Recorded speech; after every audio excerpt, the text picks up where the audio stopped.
हरियाणा में जीती बीजेपी, रांची में जश्न में डूबे बाबूलाल। गले में ढोल टांग कर जमकर बजाया आतिशबाजी से आसमान भी हुआ धुआं धुआं। लोकसभा चुनाव में बहुमत के आंकड़े से दूर होने वाली भाजपा के लिए ये जीत बड़ा बूस्टर है।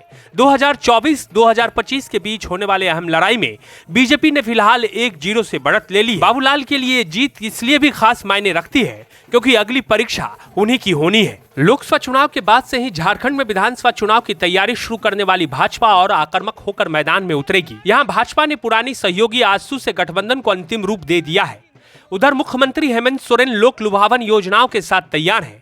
कांग्रेस ने हाल में नया प्रदेश अध्यक्ष बनाया है। हालांकि कांग्रेस अभी भी झारखंड मुक्ति मोर्चा पर ही आश्रित नजर आ रही है। हरियाणा और जम्मू कश्मीर विधानसभाओं के चुनाव परिणाम सभी राजनीतिक पंडित, चुनावी विश्लेषक और एग्जिट पोल करने वाली संस्थाएं 6 माह में एक बार फिर गलत साबित हुई। नतीजे कांग्रेस के लिए काफी चिंता पैदा करने वाले हैं। हरियाणा में इस पार्टी को बहुमत नहीं 2/3 बहुमत के कयास लगाए जा रहे थे।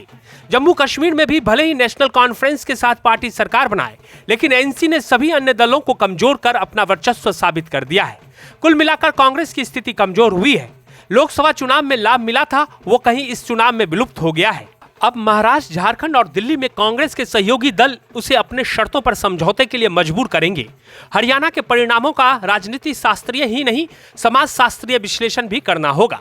क्या जाट बनाम गैर जाट का मुद्दा अन्य सभी मुद्दों पर भारी पड़ा और तब क्या भाजपा को जबरदस्त गैर जाट वोट मिले? तब फिर किसान पहलवान जवान मुद्दा का क्या हुआ?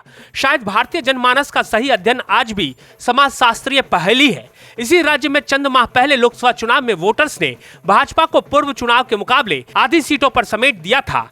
दूसरा, लोकसभा में मोदी जैसे कद्दावर नेता को जिताना या हराना था। फिर भी अगर उसमें जनता ने बीजेपी को कम वोट दिए तो विधानसभा में ज्यादा मत क्यों दिए? जम्मू कश्मीर की मुस्लिम बहुल घाटी क्षेत्र में एनसी ने जबरदस्त जीत दर्ज की, लेकिन जम्मू में हिंदुओं के वोट बटे, यानी भाजपा के अनुच्छेद 370 हटाने को मुसलमानों ने ही खारिज किया। लेकिन अगर इन 5 वर्षों में घाटी में वादे के मुताबिक विकास किया गया होता तो शायद मुसलमान मतदाताओं राज्य का दर्जा हटाना उतना नाराज नहीं करता। इस देश की बड़ा दुर्भाग्य है। मैं कहूँगा कि आपने देखा जम्मू कश्मीर में पहली दफा शांतिपूर्ण ढंग से चुनाव संपन्न